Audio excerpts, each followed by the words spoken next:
On the night of December 6, 1991, what began as a quiet shift for 4 teenage girls at a yogurt shop in Austin, Texas, ended in an unimaginable tragedy that would haunt the city for decades.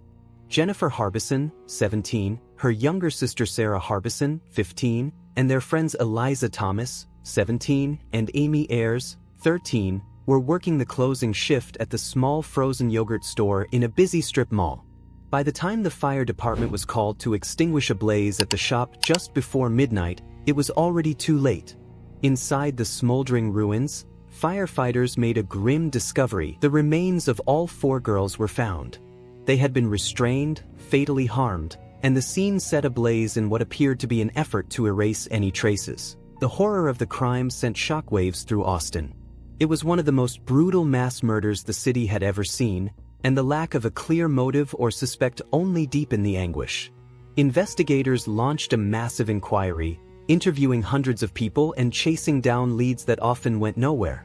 Years later, in 1999, Maurice Pierce, Michael Scott, Robert Springsteen, and Forrest Wellborn were arrested in connection to the crime.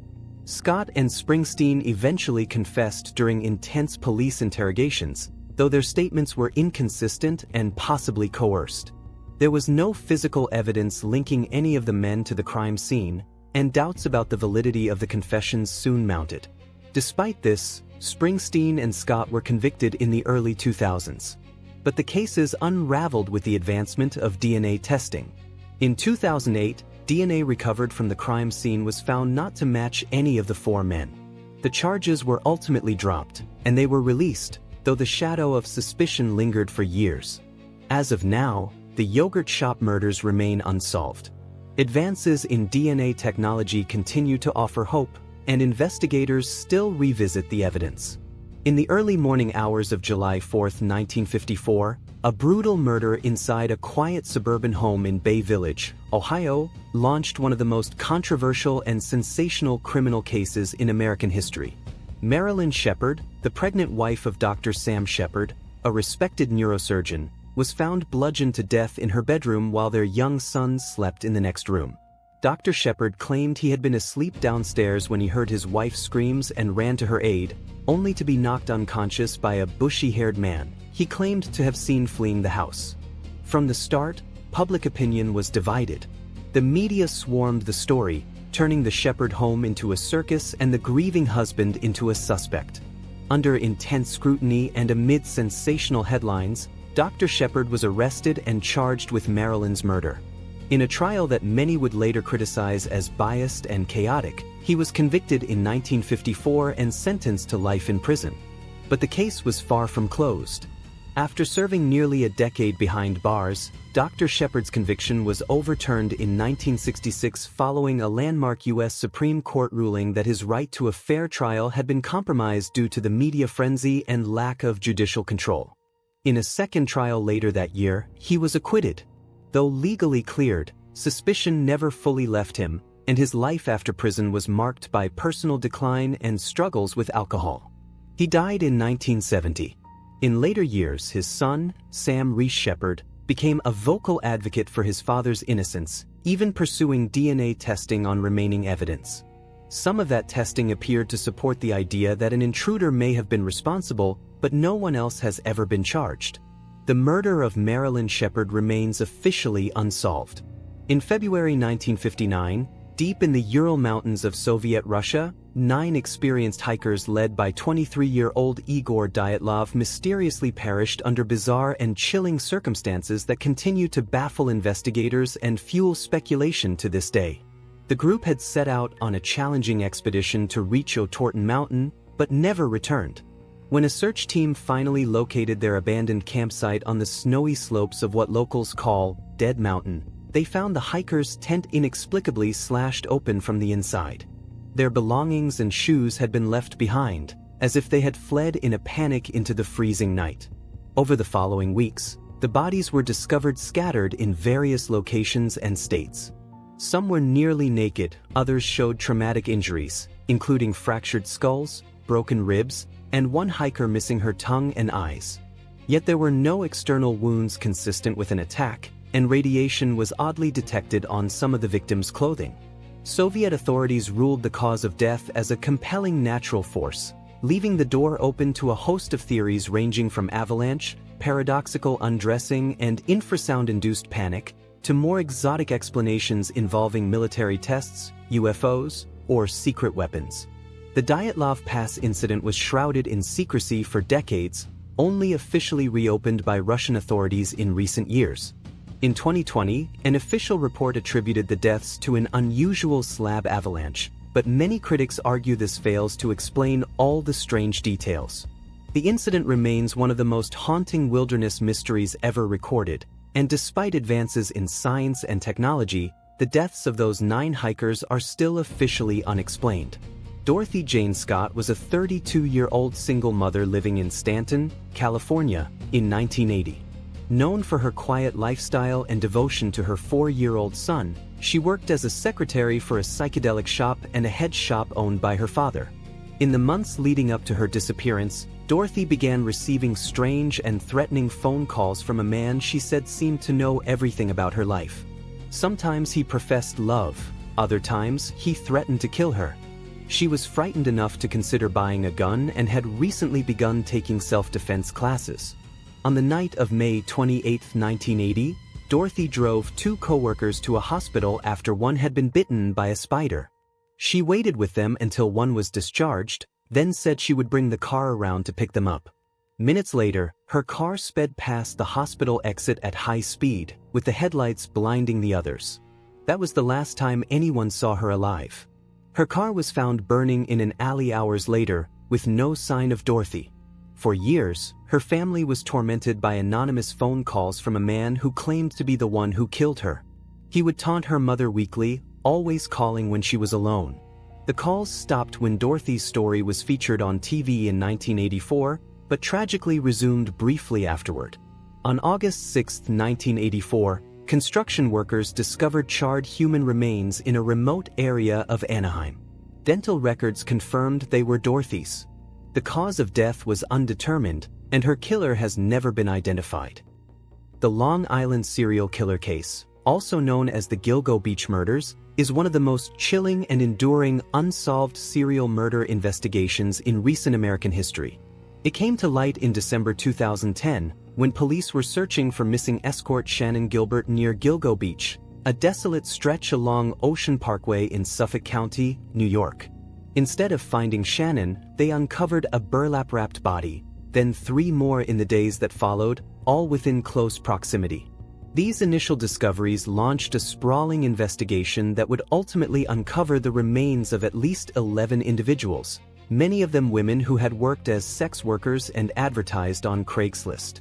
The victims were found across a stretch of remote beachfront and brushland, and while some shared similar patterns, dismemberment, wrapping in burlap, online activity, others did not, sparking debate among investigators as to whether a single killer or multiple perpetrators were responsible.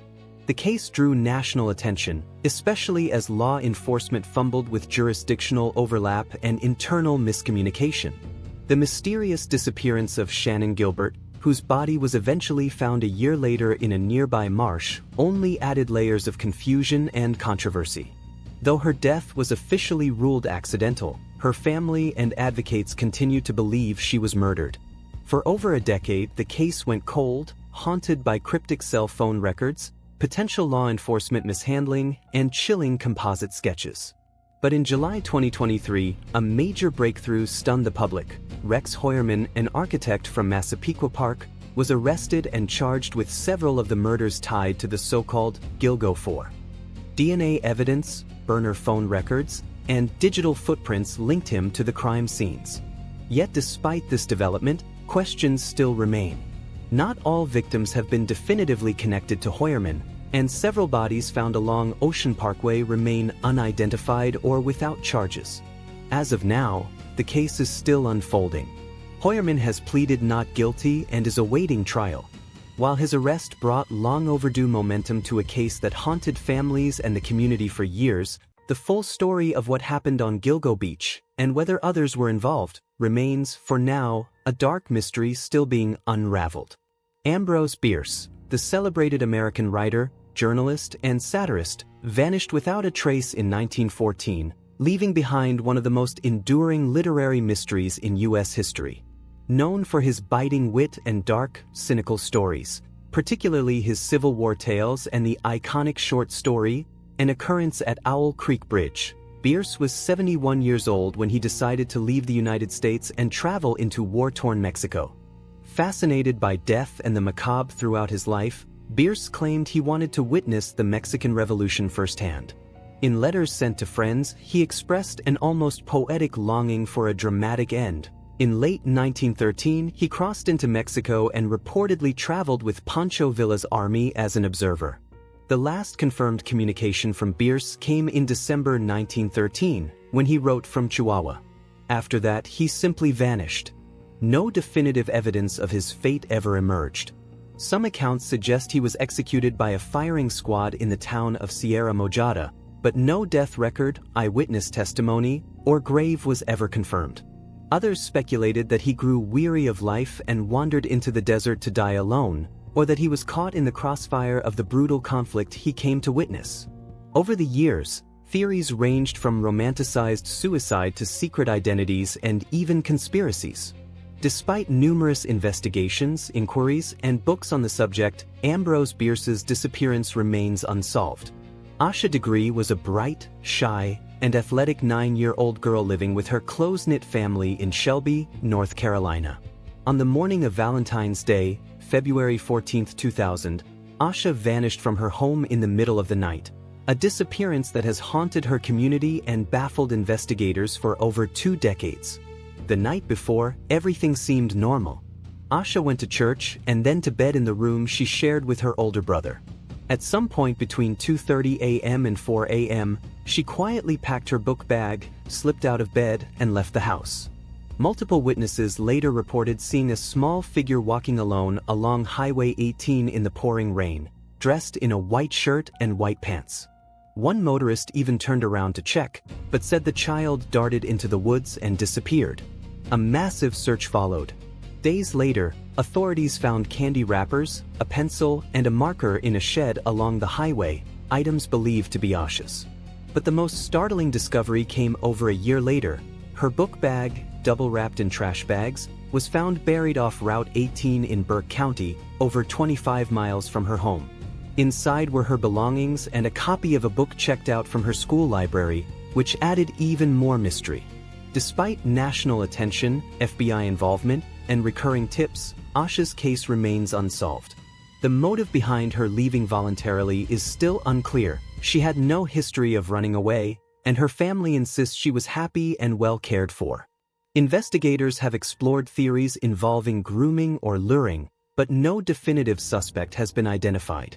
To this day, the image of Asha Degree, smiling with bright eyes in her school photo, continues to be shared in hopes of generating new leads. On February 13, 2017, best friends Abigail, Abby, Williams, and Liberty Libby German set out on a hike along the Monon High Bridge Trail in Delphi, Indiana, a quiet town that would soon be shaken by a crime that stunned the nation. It was a school-free day, and the girls, enjoying the rare afternoon off, were dropped off near the trail by Libby's older sister around 1:30 p.m. They were supposed to be picked up just a couple hours later, but they never showed. That evening, after hours of silence and no sign of the girls, family members reported them missing. Volunteers and police searched the area through the night. Tragically, the following day, their bodies were discovered in a wooded area not far from the bridge. What made this case especially haunting was what Libby had managed to do in her final moments. Using her phone, she captured a grainy image of a man walking toward them on the bridge.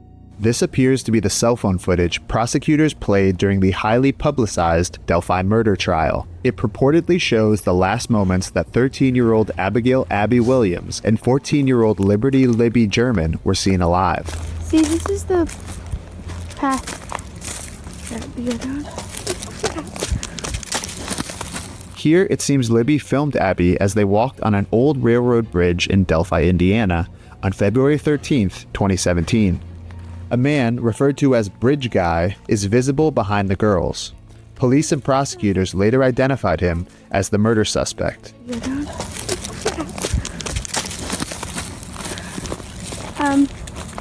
There's no path going there, so we have to go down here.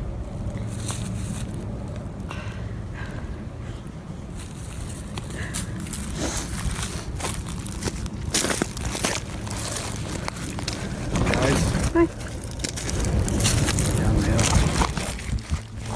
Police quickly released the image and the short audio clip to the public, calling the unidentified man their prime suspect.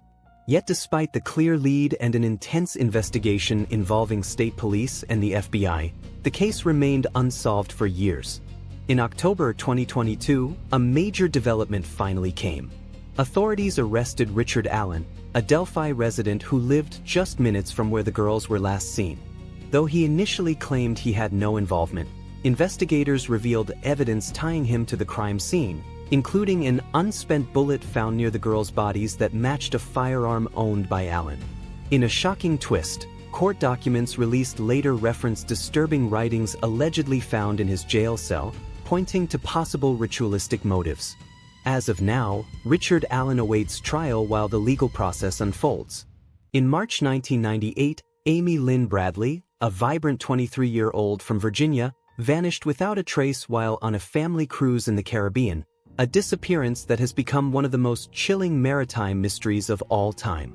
Amy and her family were aboard the Royal Caribbean cruise ship Rhapsody of the Seas, which had departed from Puerto Rico and was scheduled to stop in Curacao. On the early morning of March 24th, the ship was approaching the island. Amy had been out socializing at the ship's nightclub with her brother and some crew members the night before. Around 5:30 a.m., her brother last saw her asleep on the balcony of their cabin. But by 6 a.m., when her father woke up, she was gone. Her shoes were still in the room, and there was no sign she had gone ashore. The cruise ship's crew initially downplayed the urgency of the situation, delaying a full-scale search. But when the Bradleys insisted something was seriously wrong, ship-wide announcements and port searches were eventually carried out, all too late. Despite extensive investigations by the FBI and private detectives, no confirmed trace of Amy was ever found. Over the years, there have been multiple reported sightings of women resembling her in Curacao and other Caribbean locations. Some witnesses claimed she was being held against her will and possibly forced into sex trafficking. One former U.S. Navy member even reported seeing a woman in a brothel who told him her name was Amy and begged for help, but authorities were unable to verify the story. In 2005, the family received disturbing photos via email from an anonymous source showing a woman who looked remarkably like Amy, posing provocatively. Experts could not confirm it was her, but the image only deepened the theory that she may have been abducted and sold into human trafficking. To this day, Amy Lynn Bradley's case remains unsolved. Her family has never stopped searching, and the FBI continues to keep her case open, with a reward still offered for information. The haunting nature of her disappearance, and the lack of answers despite the controlled environment of a cruise ship, has turned Amy's story into a powerful reminder of how people can vanish even in plain sight.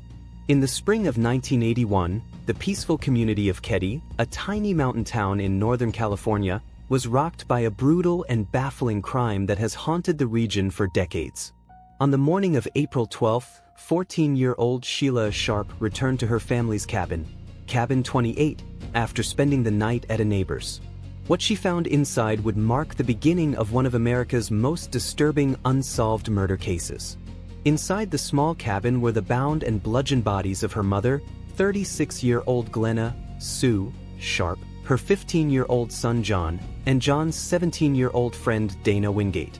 The living room was a scene of horror: duct tape, electrical cords, and evidence of extreme violence. Sue's 12-year-old daughter Tina was missing entirely, and the younger Sharp children, Rick, Greg, and a friend, were found unharmed in a bedroom, having slept through the ordeal. The investigation from the outset was marred by poor handling. The crime scene wasn't properly secured. Evidence was lost or overlooked. And while there were suspects early on, including a local man with a violent past and known ties to the Sharp family, no arrests were made. Then, in a shocking turn 3 years later, Tina's remains were discovered 50 miles away in a remote forest, deepening the mystery. Over the years, rumors swirled about possible motives: revenge, jealousy, or even a botched drug deal. Former investigators have since come forward alleging that the case was deliberately mishandled and that key suspects were protected. In 2013, new investigators reopened the case, using advanced forensic techniques and re-examining old evidence. A hammer believed to match the murder weapon was recovered from a nearby pond, and chilling new details emerged from interviews and unearthed documents. Despite these developments, no one has ever been officially charged with the murders.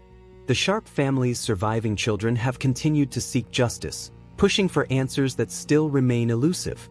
In the early 1970s, the city of Rochester, New York, was shaken by the unexplained disappearances and tragic deaths of 3 young girls, each case marked by a chilling coincidence that would later give rise to the name the Alphabet Murders.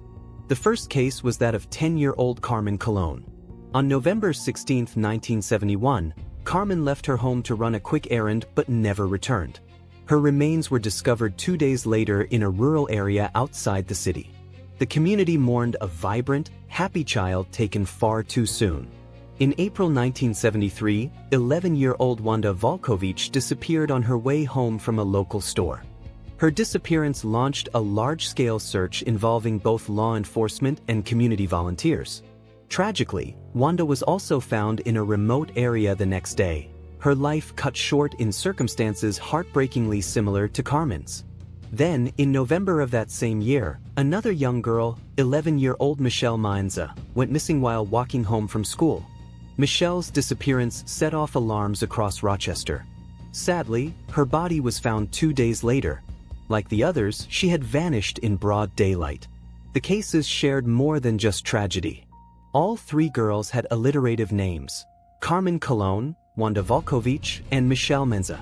And each was found in a town beginning with the same letter as her initials: Churchville, Webster, and Macedon.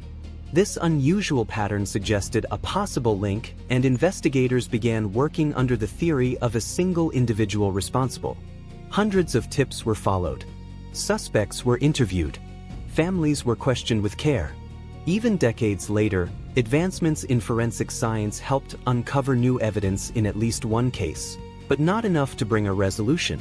Despite the time that has passed, no one has ever been charged. To this day, the Alphabet Murders remain one of New York's most heartbreaking unsolved mysteries. 3 families still live with unanswered questions. Between 1976 and 1977, the peaceful suburbs of Oakland County, Michigan, were shaken by a series of child abductions and murders that remain unsolved to this day.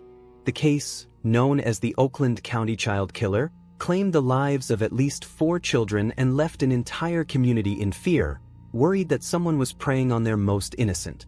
The first known victim was 12-year-old Mark Stebbins, who disappeared in February 1976 after leaving a local American Legion hall. 4 days later, he was found in a nearby parking lot. Months later, 12-year-old Jill Robinson vanished after a disagreement at home. Her body was discovered along the side of Interstate 75 the next day. In January 1977, 10-year-old Christine Mihalik went missing after going to a convenience store. She was missing for 19 days before her body was found in a snowbank.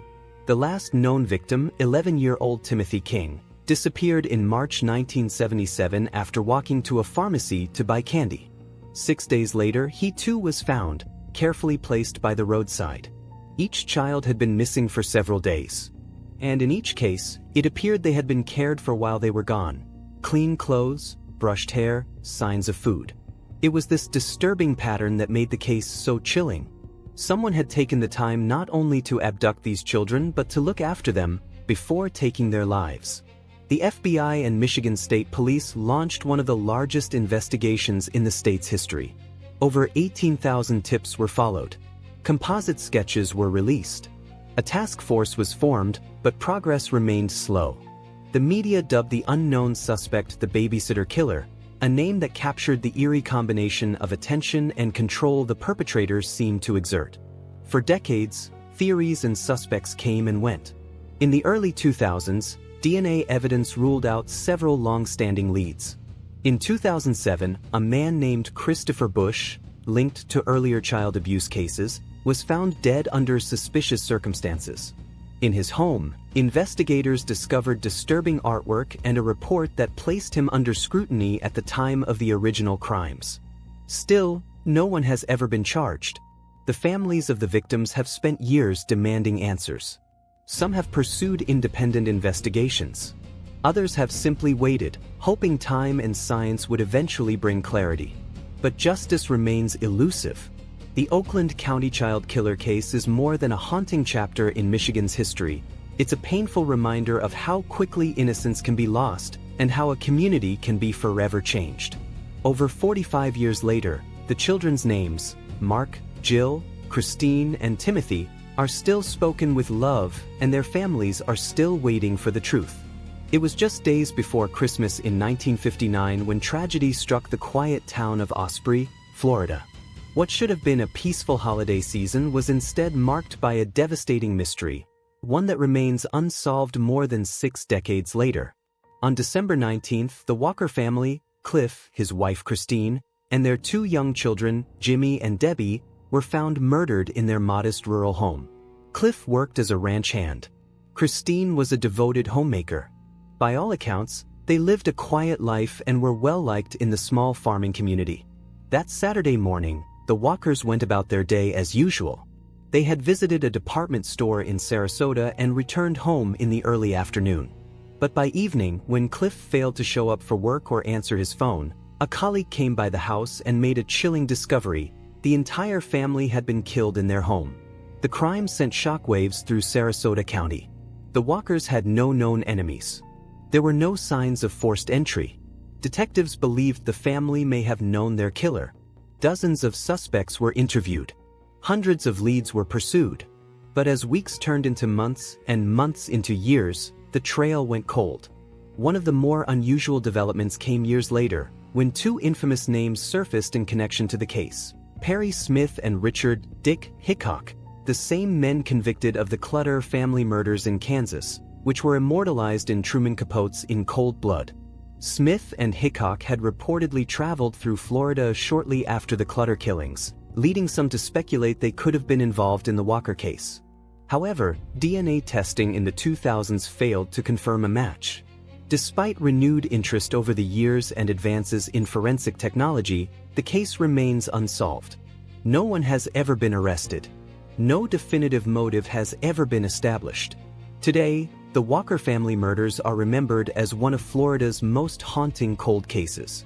A family full of life and love was silenced in a matter of minutes, and over 60 years later, their story continues to call out for justice. In late November 1970, hikers discovered a concealed, charred body in Isdal Valley near Bergen, Norway, a place locals called Death Valley.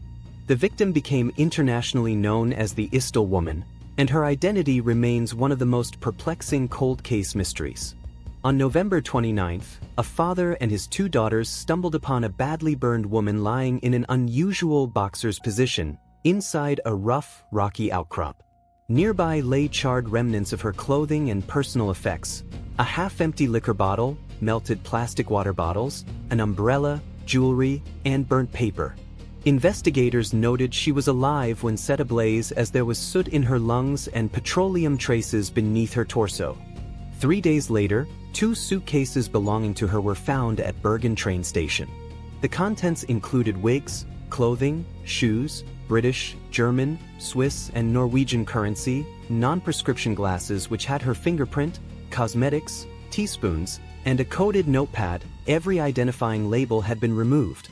Police later cracked the code. It mapped her hotel stays and movements across Europe using aliases such as Genevieve Lancia, Claudia Tielt, Alexia Zarnmerches, Fenella Lork, Vera Jarl, and Elizabeth Lienhauer, each giving false Belgian nationality, often in German or French.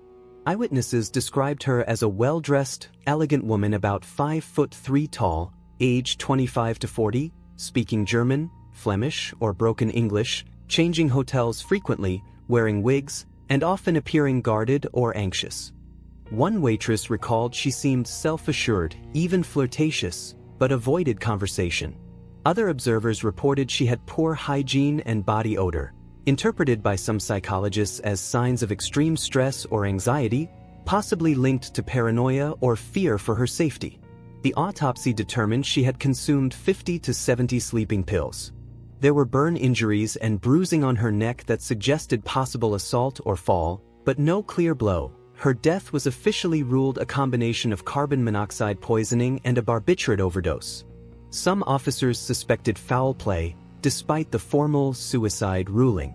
By early February 1971, Bergen police concluded the investigation and she received a Catholic burial in an unmarked grave at Melendal Cemetery, buried in a zinc coffin by police officers, and case file 13470 was formally closed.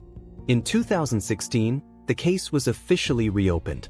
Norwegian media and the BBC produced the Death in Ice Valley podcast, which crowdsourced new leads and commissioned updated forensic sketches based on contemporary eyewitness descriptions. Stable isotope analysis of her teeth in 2017 suggested she was born around 1930 near Nuremberg, Germany, but moved to France or Belgium as a child. Later DNA analysis pinpointed her maternal ancestry to haplogroup H24, prevalent in Southeast Europe or Southwest Asia. Investigators also deduced she likely saw dental care in East Asia, Central or Southern Europe, or South America.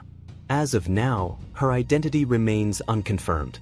On the night of March 31, 2006, 27-year-old medical student Brian Schaefer walked into a bar in Columbus, Ohio, and was never seen again. That night, Brian had plans to kick off spring break with friends. They started at the Ugly Tuna Saloona, a popular bar near the Ohio State University campus. Surveillance footage showed Brian entering the bar at 1:15 a.m. with two friends. But what happened next has baffled investigators and the internet for nearly 2 decades. As the night went on, the group had drinks and mingled with other patrons. Around 2 a.m., Brian was seen on security footage talking to 2 young women just outside the bar's entrance, nodding and smiling. He then appeared to turn back toward the bar's interior. That was the last confirmed sighting of him, ever. He never came out. Cameras at both the main entrance and escalator into the bar never captured him leaving. His friends, assuming he'd already gone home, left without him. But by the next morning, no one could reach Brian. He didn't answer his phone. He didn't show up for a trip to Miami he'd planned with his girlfriend. Days passed, then weeks, and there was still no trace of him. The strangest part? The bar had only one way in and out, both covered by surveillance. And yet, no footage ever showed Brian leaving. Was he disguised? Did he escape through a service exit or stairwell? Had something happened to him inside the bar itself? Police combed through every inch of the Ugly Tuna, searched the surrounding streets, checked hospitals and morgues, and questioned everyone he spoke to that night. No one had answers. Theories quickly flooded in. Did Brian leave to start a new life, grieving the recent death of his mother? Was he a victim of foul play? Some believe he fell victim to a robbery gone wrong. Others suspect someone inside the bar may know more than they've said. Even stranger, his phone rang several times in the days after his disappearance. Once, it even pinged a tower in a nearby town. But no voice, no message, no return. Despite billboards, media attention, and nationwide searches, Brian Schaefer has never been found.